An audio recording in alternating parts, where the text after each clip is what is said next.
kesempatan kali ini saya akan menjelaskan materi mengenai operasi Safe Deposit Box dan Letter of Credit.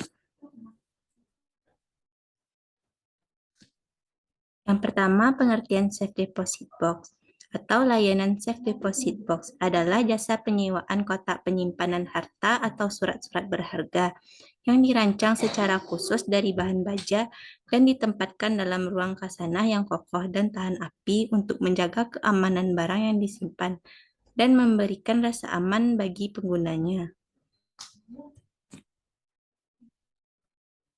Selanjutnya, tips memilih Safe Deposit Box. Sebelum memutuskan menyimpan barang berharga di Safe Deposit Box, yang mana calon nasabah perlu memperhatikan dan mempertimbangkan apakah tingkat keamanan dan juga tingkat privasi bisa terjaga dengan baik. Inilah tips memilih Safe Deposit Box. Yang pertama, memiliki tingkat keamanan tinggi. Sebenarnya hampir semua bank memiliki tingkat keamanan Safe Deposit Box yang memadai. Namun tidak ada salahnya calon nasabah memastikan lebih lanjut area deposit box memiliki alat pantau atau CCTV dan ada petugas keamanan 24 jam, bukan di area rawan kriminal dan bukan daerah rawan banjir. Tips yang kedua, hak dan kewajiban nasabah dan bank. Selain soal biaya dan juga proses pembayaran calon nasabah juga perlu memastikan perlindungan asuransi jika terjadi hal yang tidak diinginkan. Apakah ada denda jika pembayarannya telat dan lain sebagainya. Dan pastikan kunjungan Safe Deposit Box yang bagus dan juga tercatat. Biasanya calon nasabah akan diberikan kunci berangkas sesuai dengan nomor escape berangkas nasabah tersebut. Kunci berangkas nasabah tersebut hanya bisa dibuka jika kunci yang dimiliki sesuai. Kemudian berangkas tersebut dibuka bersama-sama dengan kunci yang dimiliki petugas bank. Tips yang ketiga yaitu pemilihan lokasi. Pemilihan lokasi yang terdapat dengan yang terdekat dengan tempat tinggal akan lebih baik untuk calon nasabah jika ingin menggunakan jasa layanan Safe Deposit Box. Dengan lokasi yang dekat dengan domisili, maka jika ada kebutuhan secara terdesak seperti kebutuhan untuk mengambil barang, fotokopi sertifikat, dan lain sebagainya, nasabah tidak perlu jauh-jauh mengambilnya dan tidak perlu repot dengan posisi yang dekat dengan tempat tinggal. Maka nasabah bahkan mengetahui informasi terkait bank tersebut. Tips yang keempat yaitu pilih bank tempat menjadi nasabah. Lebih baik sewa Safe Deposit Box di bank yang nasabah tersebut menjadi nasabah tetap yang memiliki rekening di bank. Maka nasabah akan mendapatkan prioritas dalam menyewa Safe Deposit Box. Dalam hal pembayaran, nasabah dapat memanfaatkan auto debit sehingga nasabah tidak akan terlambat dalam pembayaran perpanjangan sewa escape. Tips yang kelima yaitu cari sesuai kebutuhan. Tips yang ini pilihlah layanan Safe Deposit Box yang terjangkau dengan harga yang terjangkau. Cek juga berapa ukuran escape yang ditawarkan. Bisa jadi tarif sewa rendah, ternyata ukurannya sangatlah kecil. Pastikan ukuran Safe Deposit Box cukup untuk memasukkan dokumen tanpa terlipat. Tips yang keenam yaitu sesuai budget. Pilih ukuran box yang tepat agar tidak membuang uang. Nasabah harus memilih Safe Deposit Box yang sesuai dengan barang yang akan disimpan. Box kecil ukurannya biasanya hanya menyimpan barang berharga personal berupa uang tunai, perhiasan, dan logam mulia saja. Box biasanya digunakan untuk di rumah, di kantor biasanya untuk menyimpan harta benda mulai dari uang tunai, perhiasan, dan logam mulia hingga dokumen penting lainnya. Box besar bagi nasabah yang memiliki anggota keluarga yang banyak atau memiliki berkas dokumen yang banyak. Box ukuran besar ini bisa jadi pilihan yang baik untuk menampung dokumen-dokumen dan juga barang berharga lainnya. Materi selanjutnya, syarat-syarat memilih safe deposit box. Yang pertama, penyewa harus menjadi nasabah. Tidak sembarang orang bisa menyewa safe deposit box, sehingga orang tersebut harus terdaftar di bank yang akan terkait dalam safe deposit box tersebut. Yang kedua, mengisi formulir disertai dokumen pelengkap. Dokumen lengkap ini merupakan dokumen biasa atau identitas diri setiap orang. Setiap orang pasti punya KTP, paspor dan hal lainnya. Hal ini untuk memudahkan untuk membaca atau hal yang tidak diinginkan. Syarat yang ketiga, membayar biaya materai. Dengan melakukan biaya materai ini dilakukan agar terlibat dalam hukum yang berlaku bila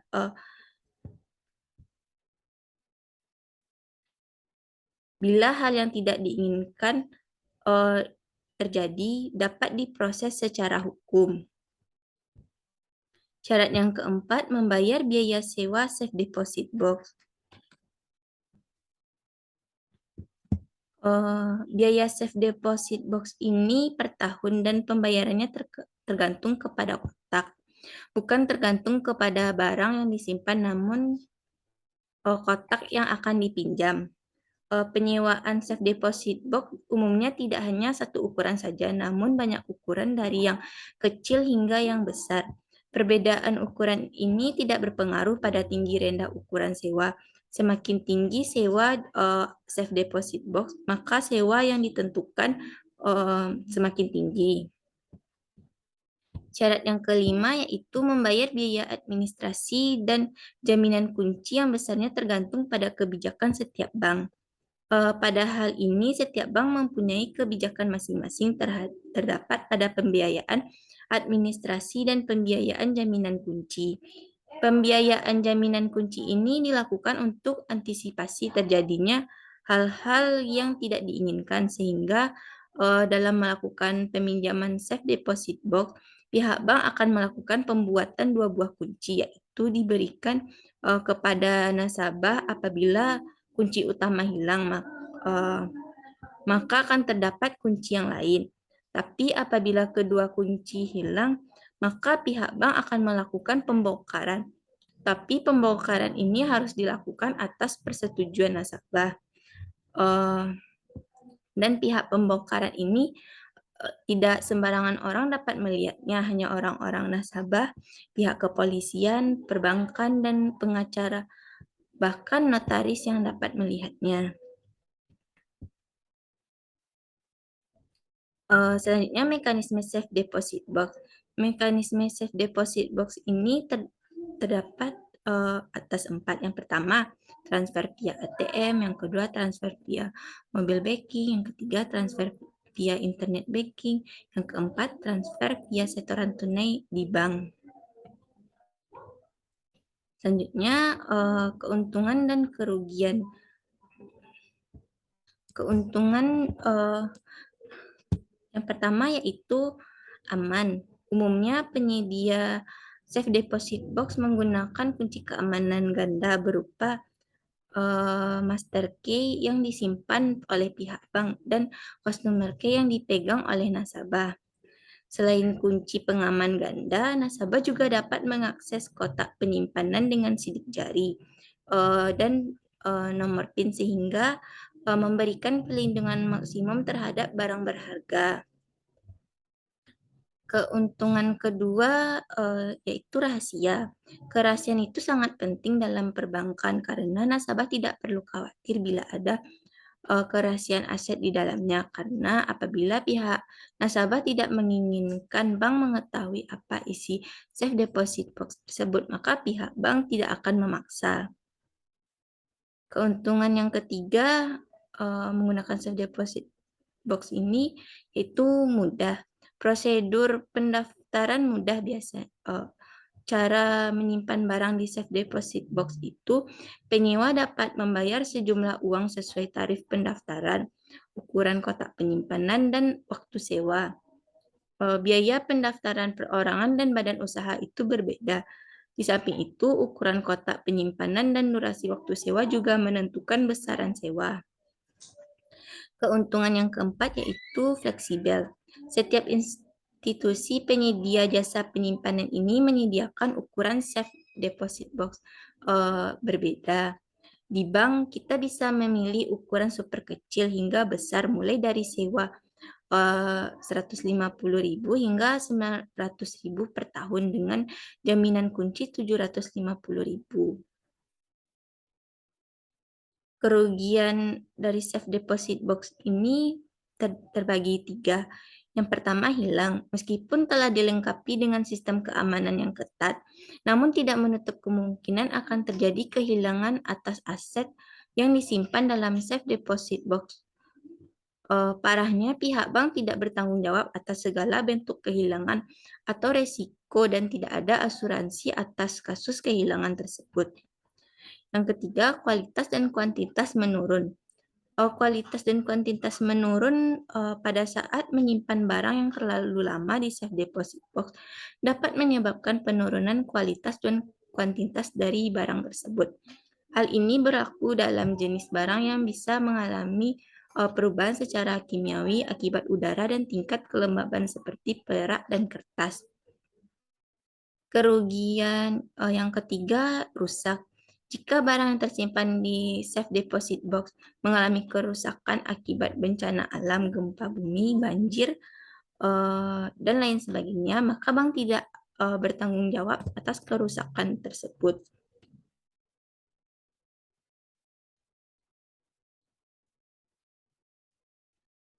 Materi selanjutnya yaitu pengertian letter of credit.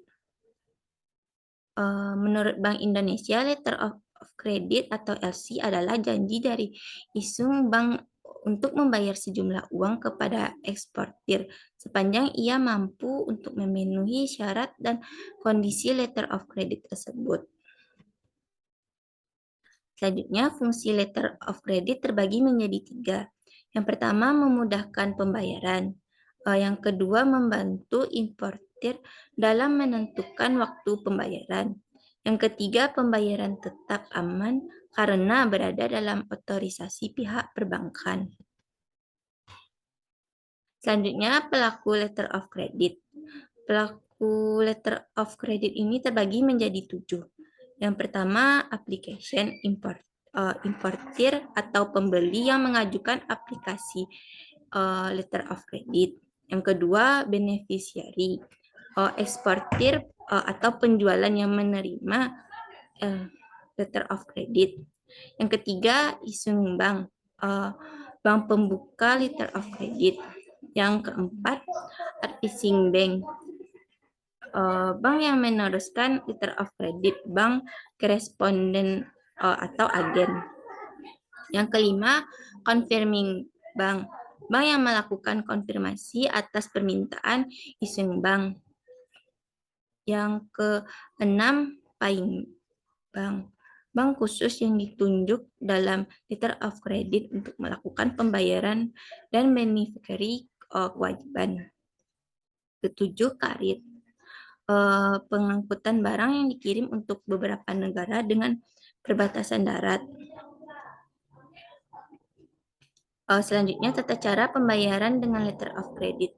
Tata cara pembayaran dengan letter of credit ini terbagi menjadi 4. Yang pertama, importir meminta kepada banknya atau bank devisa untuk membuka suatu letter of credit untuk atas nama eksportir. Yang kedua, eksportir menyerahkan barang ke karir. Sebagai gantinya, eksportir akan mendapatkan bill of lading. Yang ketiga, eksportir menyerahkan bill of lading kepada bank untuk mendapatkan pembayaran. Yang keempat, importir menyerahkan bill of lading kepada karir untuk ditukarkan dengan barang yang dikirimkan oleh eksportir. Selanjutnya, syarat dan mekanisme letter of credit. Syarat letter of credit ini terbagi menjadi dua. Yang pertama, letter of credit yang akan dibuka merupakan commercial document. Yang kedua, pihak yang mengajukan harus menyertakan setidaknya dua dokumen di bawah ini. Yang pertama, commercial invoice atau faktur perdagangan. Yang kedua, full set of bills of lading atau konsumen.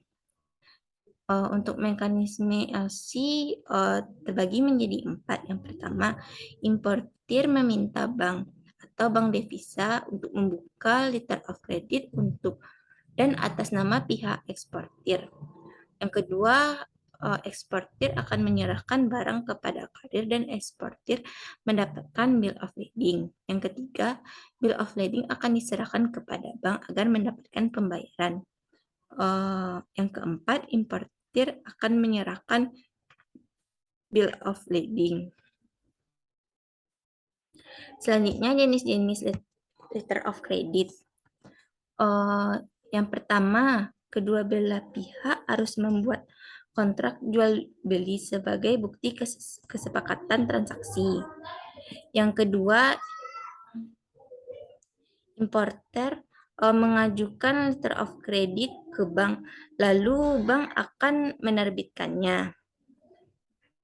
Yang ketiga, bank penerbit akan menyampaikan letter of credit tersebut pada bank penerus bersamaan dengan dokumen persyaratan. Yang keempat, bank penerus akan menyerahkan letter of credit kepada eksportir. Yang kelima, eksportir akan mulai mengirimkan barang pesanan pada importir dan mendapatkan bukti pengiriman. Yang keenam, bank penerus akan membayarkan pada importir bila dokumen memang valid dan memenuhi syarat. Yang ketujuh, setelah pembayaran selesai, bank penerus akan menyerahkan bukti pembayaran pada bank penerbit, sehingga bank penerus akan menerima dana pengganti setelah tadinya membayar ke eksportir. Yang terakhir, importir membayar pada bank penerbit sesuai dengan kesepakatan di surat kredit yang telah mereka buat.